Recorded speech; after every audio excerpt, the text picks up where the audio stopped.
1976. What is she doing living there? He was born in 1947.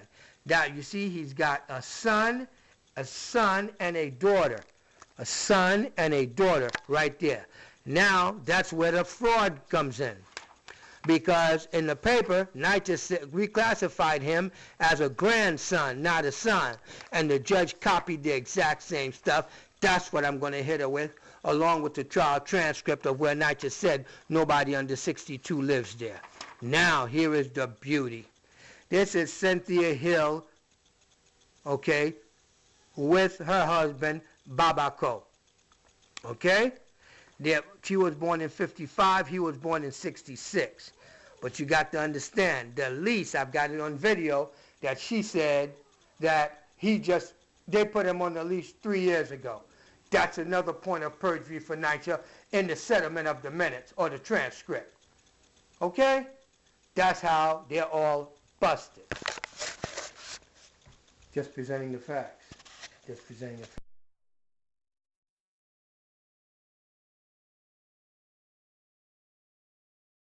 Supplemental log, November 29, 2010. This is Miss Cynthia Hill, the last real tenant association president that there was. They fixed the vote. Khadijah Wilson fixed the vote to put Neva Harper in there. And guess what, ladies and gentlemen? This is the evidence that right now we've got everybody committing perjury in court because you're not a senior citizen, you live there, and your husband's name was added on to the lease, what, 2 years ago? 2 years ago. So now, when they put me out, weren't they doing a whole lot of wrong? Yeah. And Neva Harper, they propped her up as tenant association president so she can help eliminate people out of that building as a form of redlining. Yes. She has a handicap apartment. She's not handicapped. And so does Ozia Mitchell, who was also the last tenant association president that they put there. They helped. Brain of $20,000. Oh, Cynthia Hill, former tenant association president, November 29, 2010, telling it like it is.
Can I have a quarter, 50 cents a dollar? I'm homeless, I'm broke, I'm hungry. Please, can somebody help me? Can somebody help me? I'm homeless. I used to live right across the street over there. Go ahead, show them Shelton House. Shelton, that's that building right there. The one with the scaffolding. That's it. I used to live at Shelton House. But now I'm homeless. I'm homeless. I've got no money. I got nothing to eat. Can somebody help me? Can somebody help me? Is there a God? There can't possibly be a God, or he couldn't let this happen to me. Those black politicians in America destroyed me, and no one will do a damn thing to help me. All right, we just met a nice couple. I was walking on the beach. Very interesting affair. This who wanted to tell the marshal when he came to get me to send you, to give me your regards.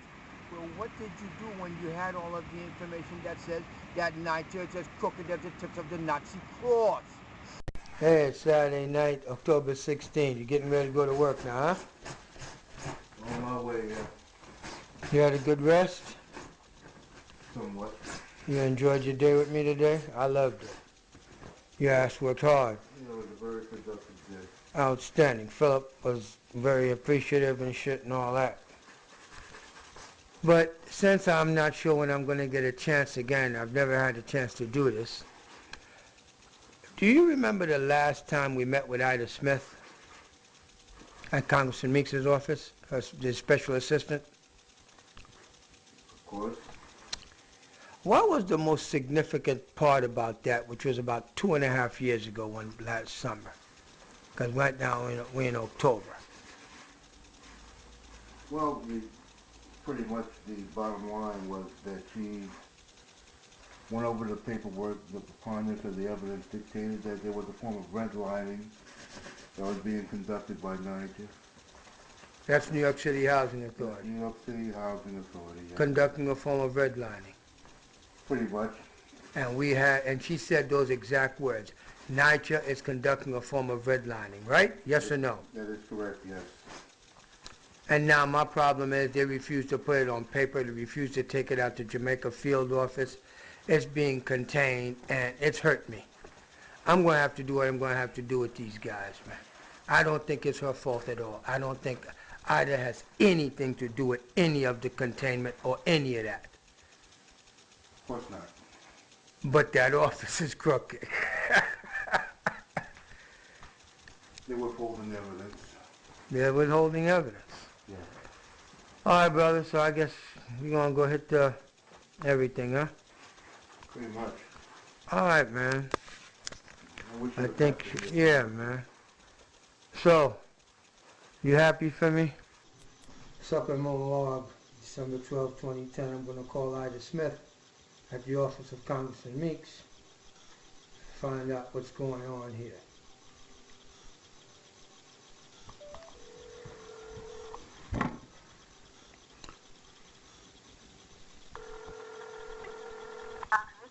Good morning. Good morning, Miss Hart. May I speak to Ida, please? Please hold on. Thank you.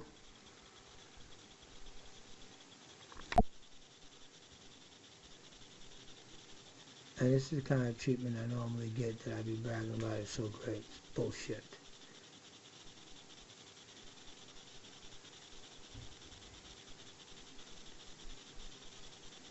Good morning. Hello, Ida. How you doing? I'm not sure. How are you? I'm doing all right. Something's wrong with your voice. What's wrong? That walking pneumonia I had. Oh my God, it came back? No, it never went away. I'm still getting taken care of by Aza. Okay. Now, Ida, I got a big problem. Ida, I'm listening. why can't you all put on a piece of paper NYS conducting a formal redlining? Why is my stuff missing? What's going on? What stuff is missing?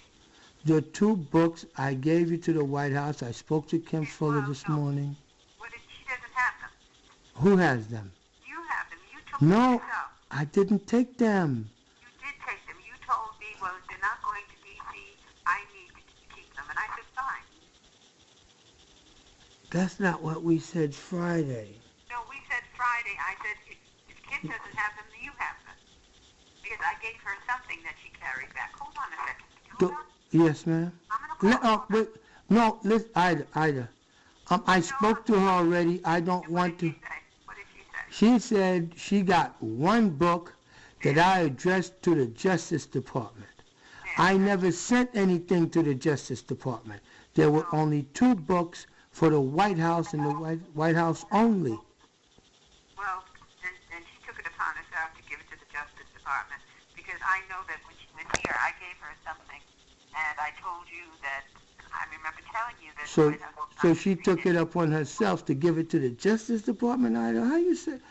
Ida, these people destroyed my life. These people hurt me. You have call. Okay. We don't send anything directly to the president. I told I you. do.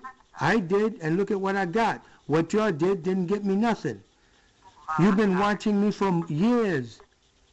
You've been watching me for years. You know I'm not crazy, and you know what I got. If it ever gets exposed, everybody's screwed. I haven't exposed anything. That's what the problem is. I needed you to. No, I could not do what I was told I couldn't do. Oh, you were, okay. Okay? Mommy, you know what? Then I was right about you, and Excuse me? I was. I told you from the jump what was going to happen. I told you that they were not going to read it. And that's why you took the other one. I And told you. I've always if I got him, I got him. Okay, but anyway, the exact same thing are the court papers for my appellate court case, so it's not lost. I just wanted your copy so that I can show that I submitted this, that it was supposed to be for the White House, and it never was sent there through your office, and it was your superior that contained it. That's obstruction of justice. No, it isn't, because you could have sent it yourself, and you didn't want to. Because with the evidence that you got, that you read, and you concluded that Knight is conducting a form of redlining, only you can say that, not me. But you said it, and I said I agree. I didn't put the words in your mouth. I never said it. I said I agreed with you. It was a form of it. Okay, And I Ida. don't say that I said that, because I didn't say it. All right, Even then. you did what you did anyway. What it said is, then what it's to say is that the office of Congressman Meeks agrees with the evidence, which is what we said from the beginning, that from the look of the evidence, not what I said, it's what the evidence says. NYCHA is conducting a form of redlining. That is No, something that we've always agreed to, that the evidence speaks for itself. right. Well, then somebody's supposed to do something after I lost all this, Ida. After I lost all this. Don't you want to help me get my money? That's the only way I'm going to get a pretty woman.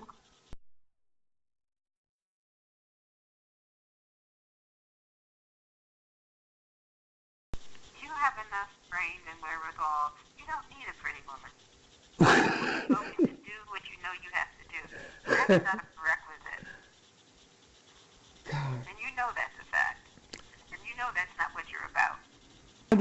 How do I regain all the money, all the time, everything I lost? Well, what happened to the Alcatube campaign?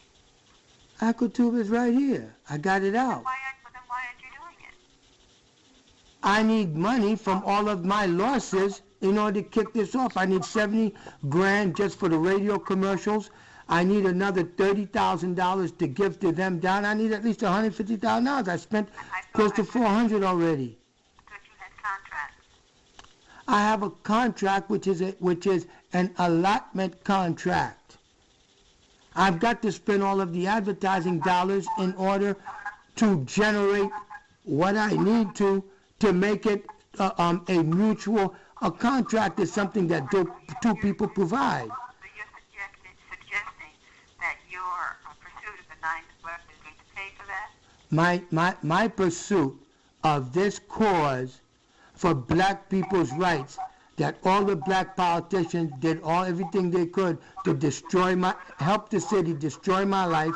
I don't believe that. You don't believe that. Yes, I do, Ida. You're using it as a catch-all. No, listen to me, Ida. No, I'm not When going to you hear it because it's not true.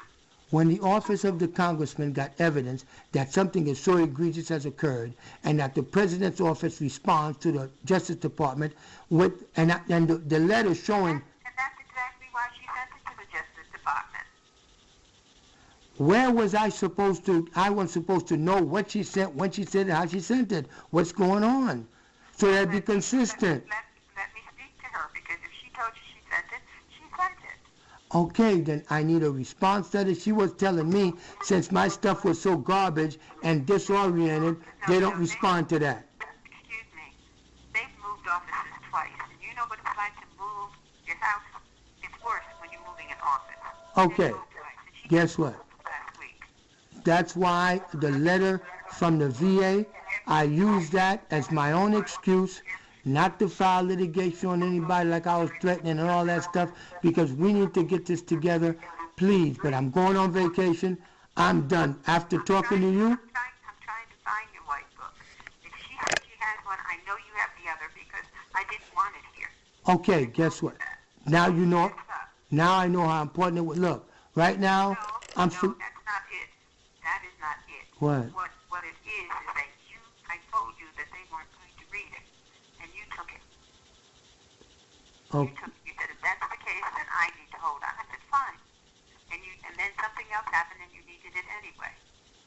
right now, You don't remember that? no, ma'am. But that's okay. I got the duplicate in the court moving papers in appellate division. It's going to cost $300 to get it. That's all.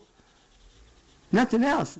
But I just needed that one because since you had it, I wanted to show that I did my due diligence to bring this forward. I got a book coming out. I got to prove everything I say.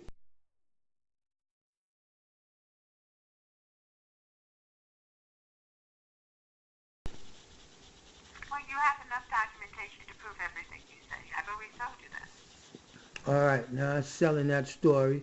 But then now what about this whole situation with, it goes back all the way to the Attorney General, which is now the governor-elect, unleashing NYCHA and untying their hands with no oversight for them to write policies that is eliminating people because of the Clinton administration welfare elimination program.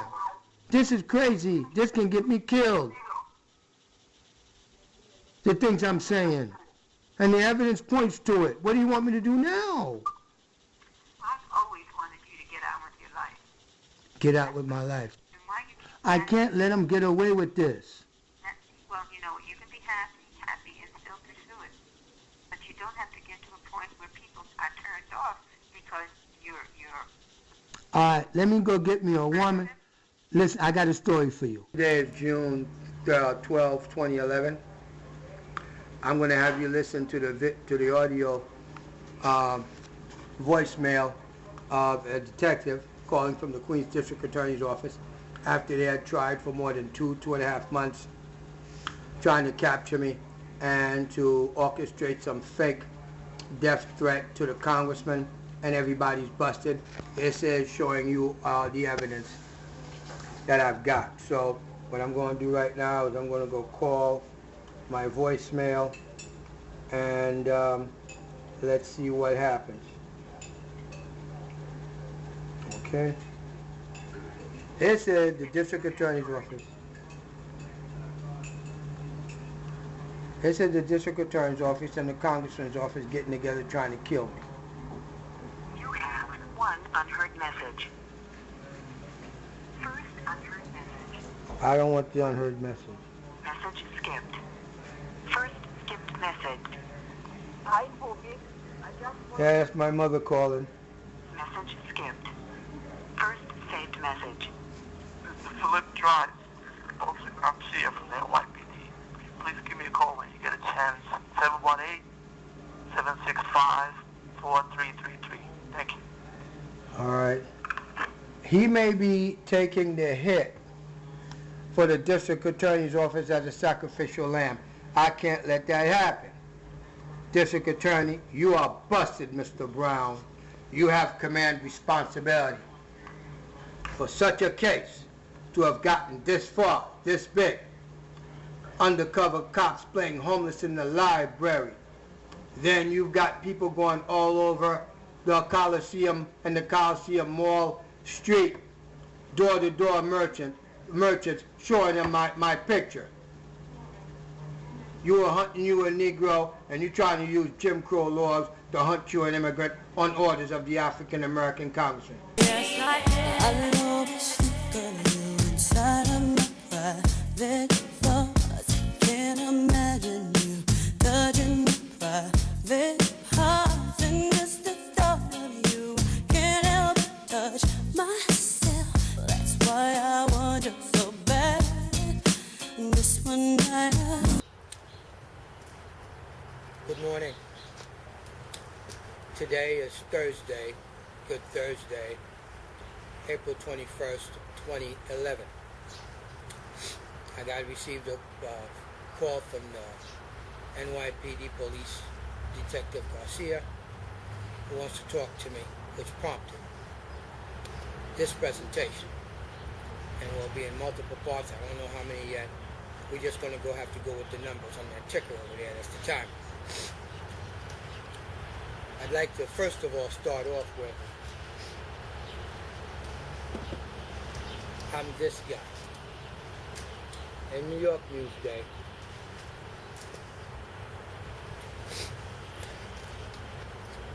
that I went to a meeting Tom Prater invited me to. Newsday was there.